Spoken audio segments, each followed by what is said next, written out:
Hello and welcome to Think Design Work Smart. Today we are trying something new. We are trying something called the focus chat, and the goal for these focus chats is to pick a specific topic and have a shorter conversation than we usually have in our conversations playlist regarding that specific topic. And we believe that this will bring you even more value, particularly if you find yourself in a situation that is very similar to the ones we are exploring. And to kick this off, I have with me Adi, who usually is behind the scene, but he he has a long experience also working with customers and Mozaic Works, of course, and before that, but working with customers and helping them overcome some of the challenges that we have, that they have. Welcome, Adi. Nice to be here, as always. So, the topic for today was proposed by you, and yes, it's fundamentally about this a common pattern that we see in organizations where there are some urgent needs from the business, and those urgent needs lead to let's say, deprecation or less architecture, less design, more technical debt, lead to problems in the technical area. And this creates kind of a vicious cycle. But in order to present this topic better, it's best to start from examples. So I know you have a few examples that you can present related to that.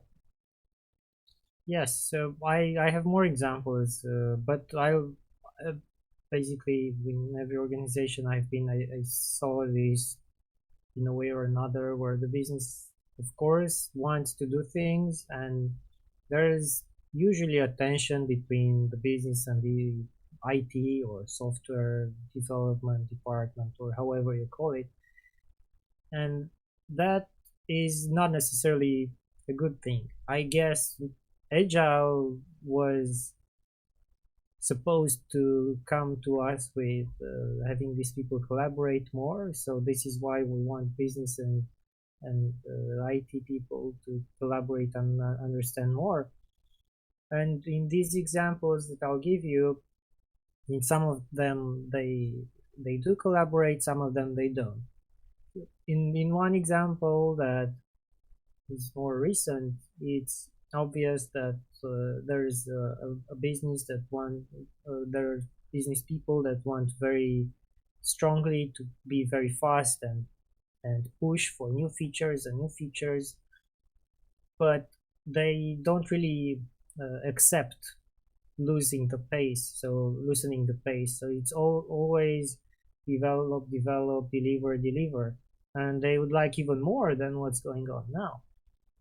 The problems that I see with this approach is that you don't do certain technical changes, technical updates. You don't solve certain problems of technical debt that you created just because you wanted to be fast, go to market. So you cut the corners, you do some things just to deliver, and then there's the new feature and the new feature and the new idea, and maybe there's something, if you work like in a regulatory environment, there's some regulatory requirement that you need to have, and they come one after another. And what happens is often that people lose trust in that project for them, and they either want out in the same organization or they just leave the organization. And something else that happens is that the knowledge starts being diluted and nobody knows anymore what happened. You don't even have time to document what you've done. And here I don't mean like writing a document, but on the architecture, the design, and maybe the small or bigger things that you've done to cut corners. You need to note them down to have like a list of things that you want to improve.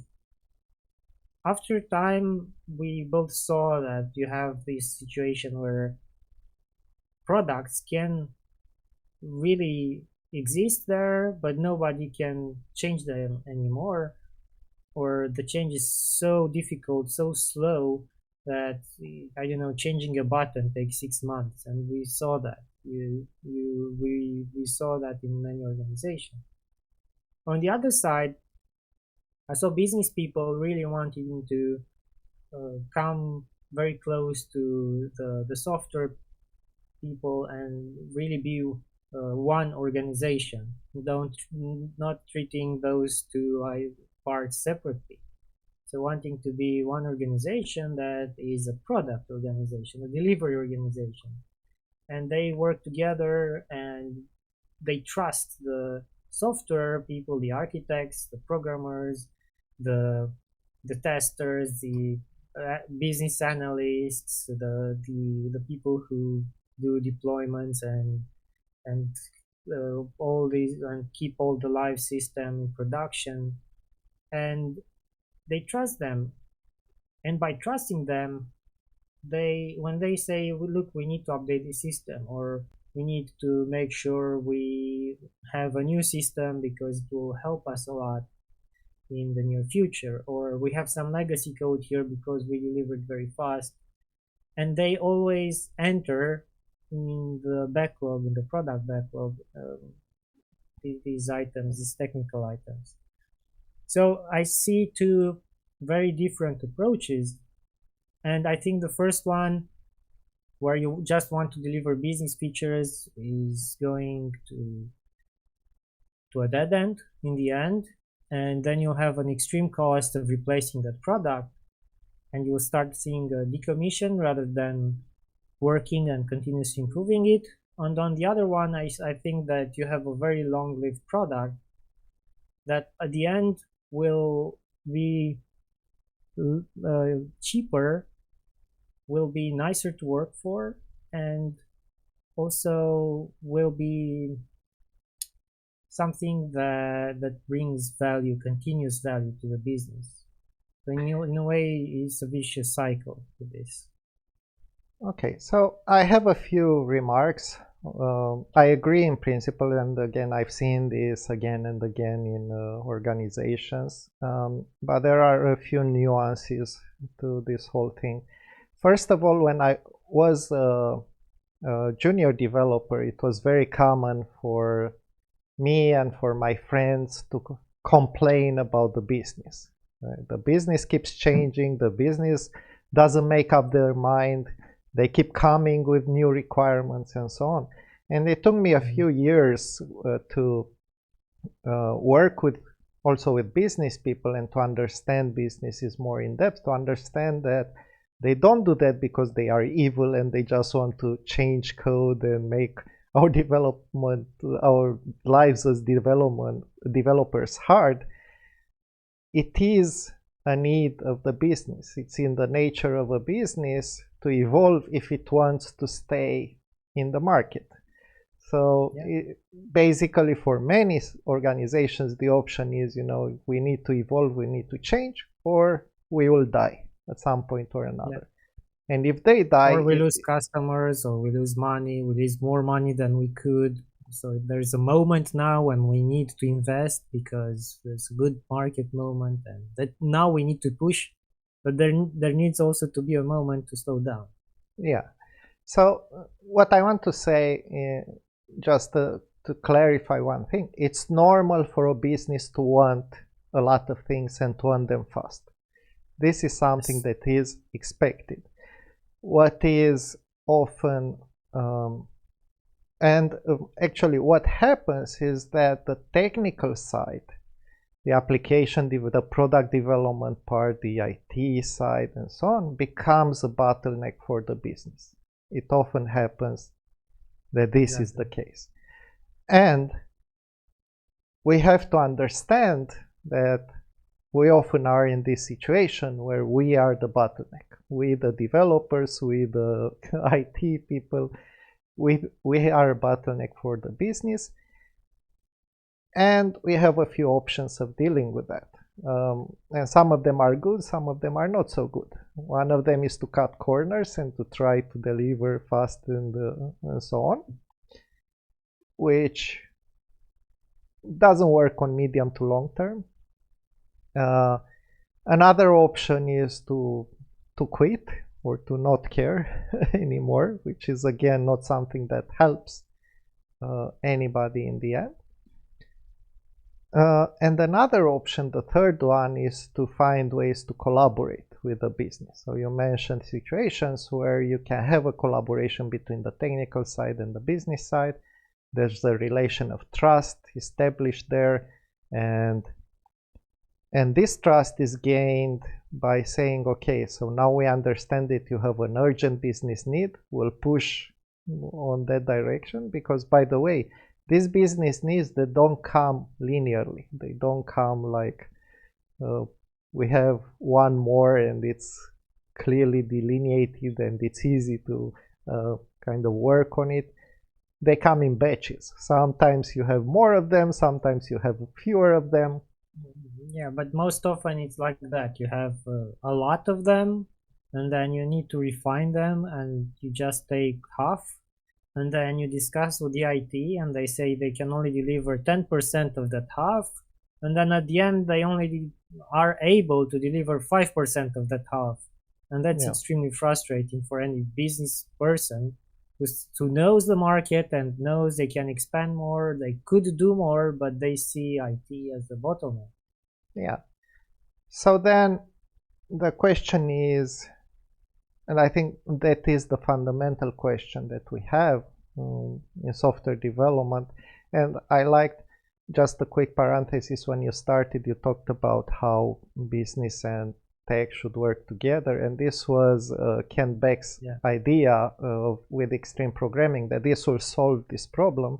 And he recognized a few years back that this problem is far from being solved. We are not there yet. So, I mean, there are organizations who work like that. There are even big organizations who work like that, and they understood this importance, and not being silos or not being enemies or being different departments, and trying really to work together and to empathize one with the another, because there are specific problems that appear naturally, and you need to solve them. Blaming doesn't help. And I would also like to make a quick nuance about the difference between, let's say, a production ready or an established business and a startup. These are two different kinds of organizations. Often in a large enterprise, you have already many systems in place. You need additional systems to move data from one place to another, or to add additional facilities for the users, any kind of these things. But usually you work within many constraints, and those constraints also give you some focused direction, because you know you cannot go into all over the place, let's say. But when you are a startup, you also have a discovery phase. And during the discovery phase, it's okay to cut corners. It's okay to try out things. It's okay to make experiments, as long as once you go to the actual development of the product, you take into account what you learn in the discovery, but you also start using proper architecture and software design and so on. That's appropriate to whatever you are doing.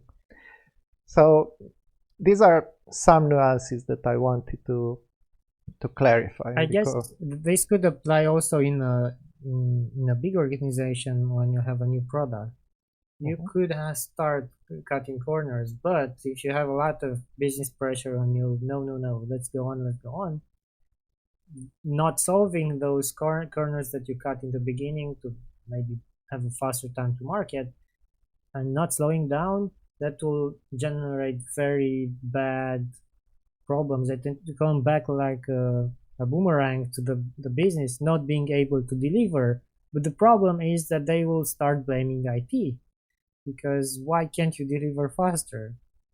Yeah, So and I think that's a there, bit unfair.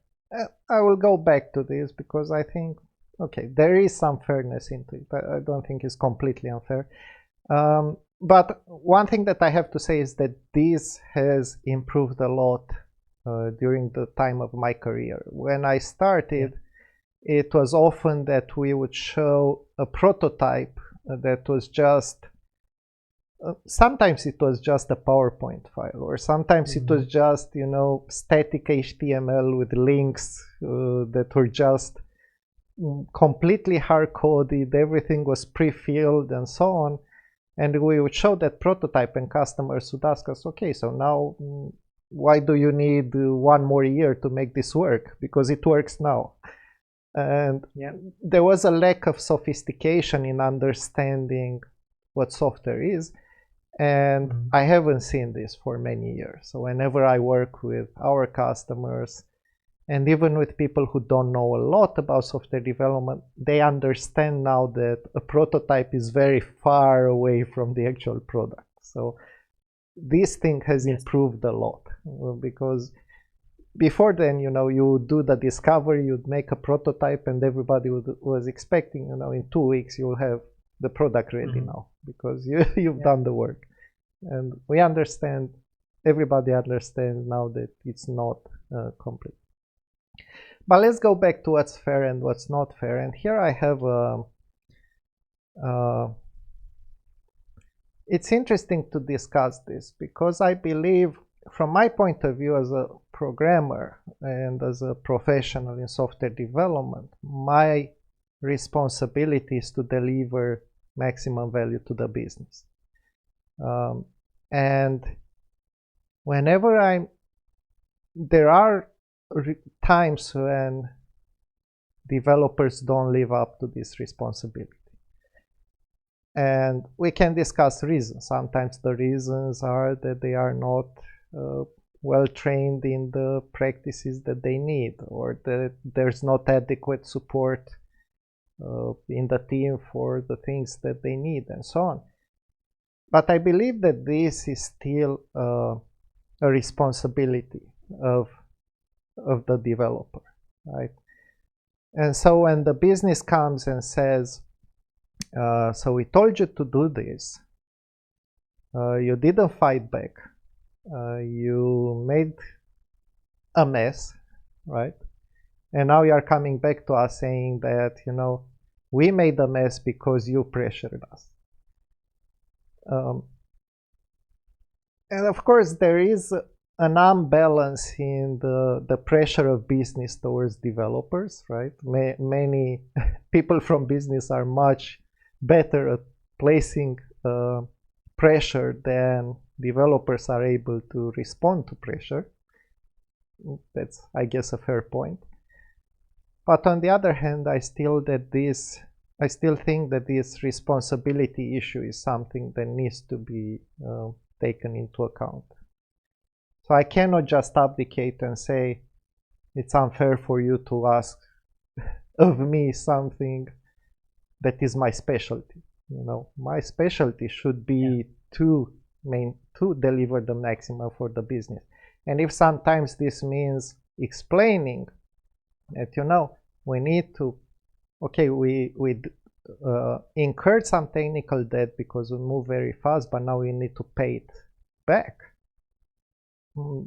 It's a difficult conversation, but it's a conversation that as a professional you should have, uh, either directly And or through peers, because particularly in agile organizations you have scrum masters, you yeah. have in a larger organization you have technical leaders, you have people who should be able to have this conversation, right?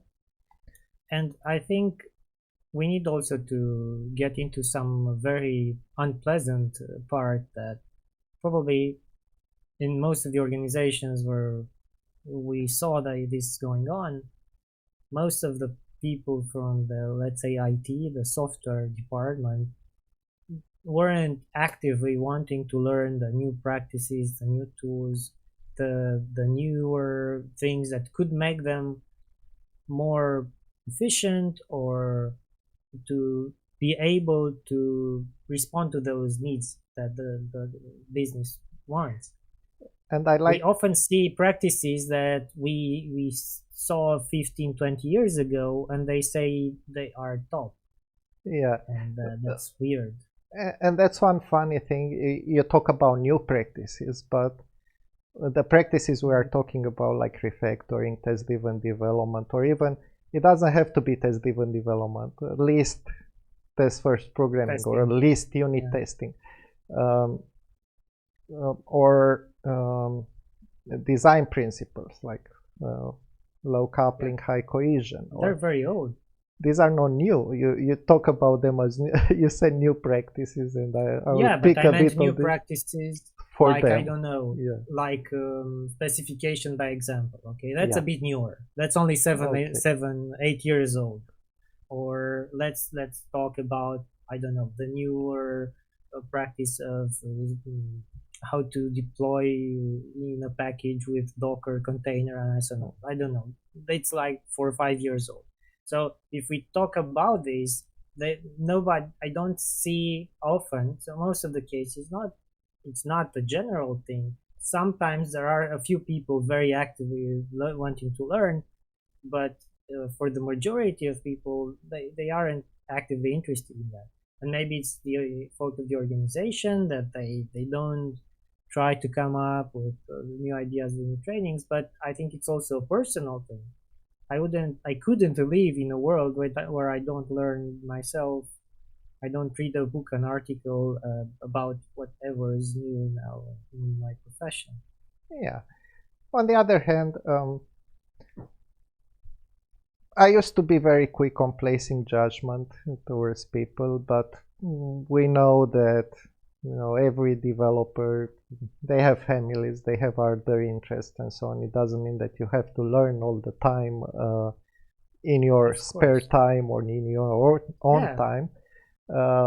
So that's not the point but of the this. organization should also bring that to the table. They should bring trainings and time to learn, and maybe groups of practice where you could actively learn from other people in the organization who maybe know these things, but they are way too busy to just to even tell you 5 minutes about what they are doing.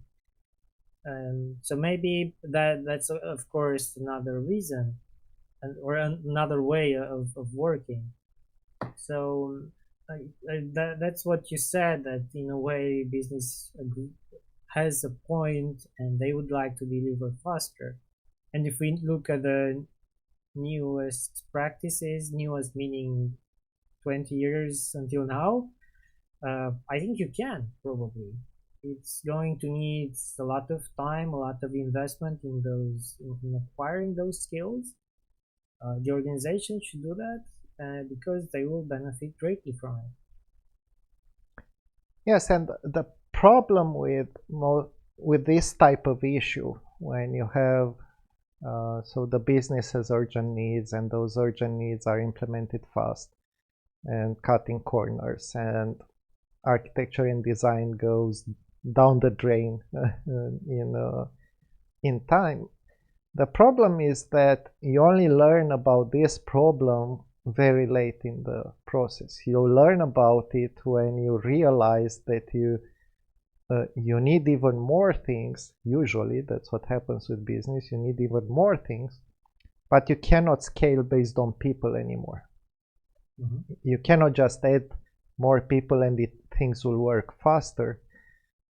Because there is a threshold to that. If the code is not organized in a manner that allows this, adding more people sometimes will make things slower, and sometimes will just not make it faster, at least will not by a good enough percentage. The And at investment that will be a point, lot bigger than the output. we know that the investment in recovering the situation becomes very, very large. And this is invisible for anyone who is not technical. But on the other hand, we as technical people, we rarely do a good job of presenting it to the business as a business. Yeah, but again, I think technical people aren't educated in this way. No one teaches in any university on any software school how to present these things to people who don't understand technical details. I don't know, business clients. If you do outsourcing, you need to explain that to your customer. In a big organization, to the business people who don't know about these technical things. And I think we have a very big lack of knowledge and skills on that. And I guess only if you want to learn them by yourself, you will be able. Otherwise, I don't think anyone is teaching that. Mhm. Or in most organizations, that doesn't happen. And there's another thing that, so we talked about the situation when the business is kind of above um, the software development. I mean, let's say they have the power, more or less. Yes. There's another situation when the power is split in some way between the business and the development. And this means that they sit at a table and have a conversation and decide on the best ways to continue. There is a third type of organization which is more rare and newer, where development has the power and the business Mhm. is involved in the sense that the developers take or focus on the business aspects, but the decisions lie within the development. And it's known Mhm. in various ways. I don't remember the exact names of the type of organization. It has various names for it. And I don't yet have an opinion about this type of organization because it's still relatively new and we'll have to see how this evolves. And But I my guess feeling they is, started in the technical, more in the technical world, in the world of IT products, and not in the world of business. So that's, I guess, the case. yeah, or well, it started with technical people who started businesses and organized them um, Yes. in this. So understanding that you can have programmers who understand the business and can take some of the business decisions as well. Uh, and this is yeah, that's the typical situation that I see. And it's interesting to watch these types of organizations. Now, my feeling is that whenever you have a strong um, power imbalance between these two, you will have a problem. Because Mhm. if programmers want have all the power, let's say, you will end up with a lot of open source projects that are nice but not maintained, or just something that you do for a while and then forget about it just because it was fun. Mhm. Um, and if you have just a lot of business power, then you end up with the other way. We end up with a lot of business needs, but not enough speed in the development due to the problems in architecture and design. So these are kind of, yeah, three situations that we can see. So I'd like to close soon. I'm thinking about keeping these Mhm. relatively shorter, but I'd like Yeah. to draw some conclusions from this conversation. So if you are to advise a customer who is in this situation, and to advise the programmers, to advise technical leads, to advise the business side, what would you tell them? Typically, I tell them that you always need to take technical, okay, stories, or however you call them, technical requirements. You need to put those in the backlog as well, and always have a percentage or a few of them present, no matter how you work in sprints or not, like in a continuous flow. but always focus also on the technical improvements and on the business improvements. Be understanding of one another, meaning that if the business now has a very good opportunity to develop some parts of the market, probably won't have a lot of those technical requirements in the backlog. But on the other side, after that push happened from the business would need to slow down for a while and have more technical items in that backlog. In this way, maybe trying to pay back some of the technical that they made because they wanted to have a fast time to market. Also, always have learning time for everybody, and make sure that that learning time happens in a productive way. It's not just, okay, you can learn whatever you need. It needs to be very well used, maybe focused workshops, or some focused workshops with external or internal trainers, or mentorship programs, or things where people can really get up to date with some of the newest techniques or older techniques, but which aren't really used in that particular organization. So I think these are the pillars: continuous improvement, continuous learning, and trying to keep this balance in between the business and the technical requirements.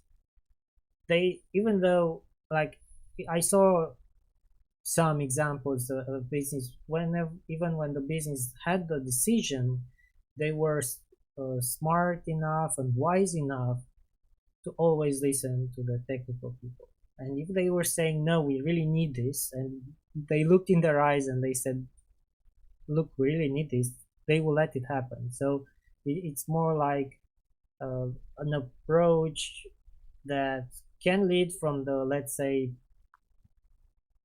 official power balance where the business could have all the decision, and transfer some of that power to the software, the IT part, just because they trust. So trust is extremely important in between these two parts, I guess. I agree, and I would add to this, I often feel that there's a lack or insufficient technical leadership in many organizations. I think it's very important to cultivate technical leaders, people who are able to look at problems from a higher level and to bridge this gap between technical part and development part. So people who are able to take fundamental technical problem, like we have a class that's 2000 lines long and we are afraid to change it, and explain it to the business in terms of risks, investments, opportunities, things like that, without necessarily, understanding all the details about the technical side, but understanding the higher level of problems that are there. The benefits, the investment, you should look at that. And with the ability to create strategies related to development. Strategies like, okay, these are the practices that we need for our specific context.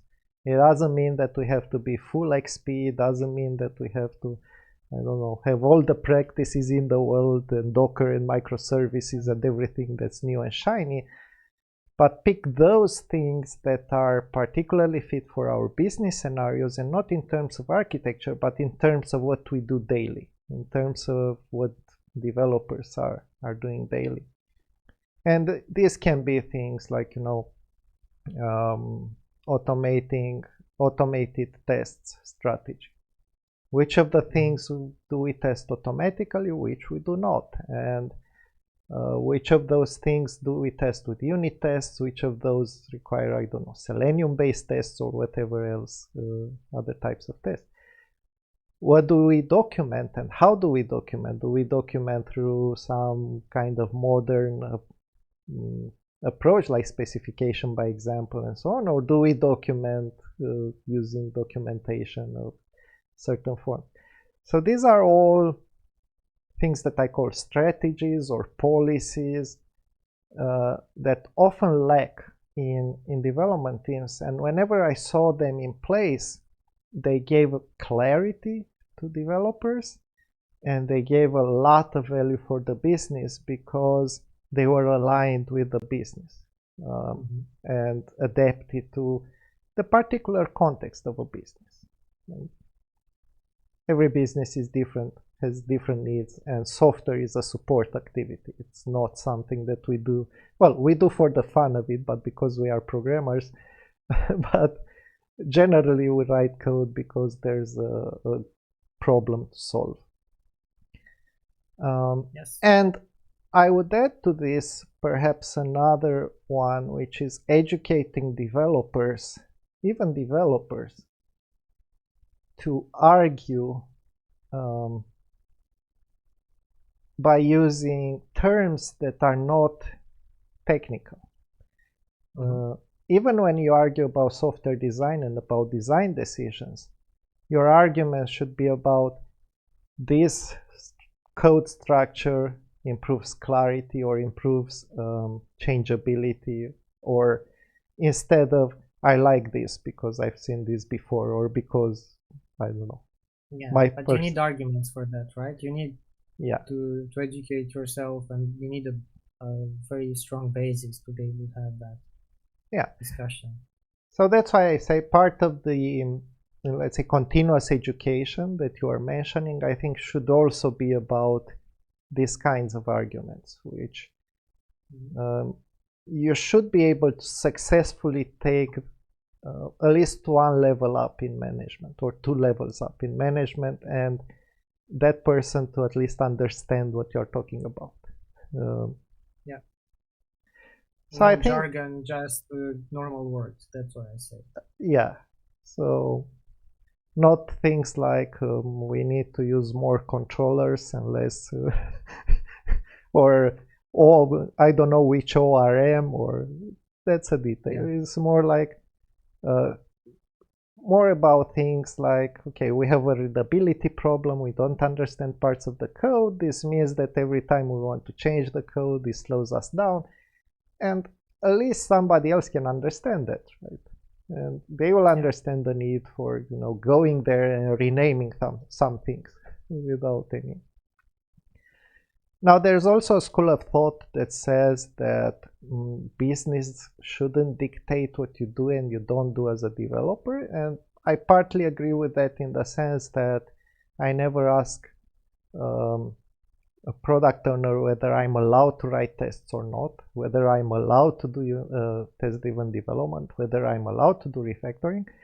But this also is combined with the fact that my TDD and my unit tests and my refactoring doesn't take 1 week or 3 days or 2 days. It takes half an hour. It takes so the ability of knowing the practice and being able to. So of course, once you know this practice, no need to ask. It's development. It's your job. But if you have a refactoring that will take 2 months, then of course you need to discuss with the business. Any final thoughts? I hope more people will be able to see collaboration and empathy as key, and I think that's the start of any improvement in this area. Yeah, completely agree. Trust is important, and understanding as a developer what the business needs from you, and as business what developers live through is important. Otherwise, of course, you cannot relate. So that's it. I think that concludes our first attempt as a focus chat. Please let us know what you think about this. Is there any topic that you would like us to chat about next?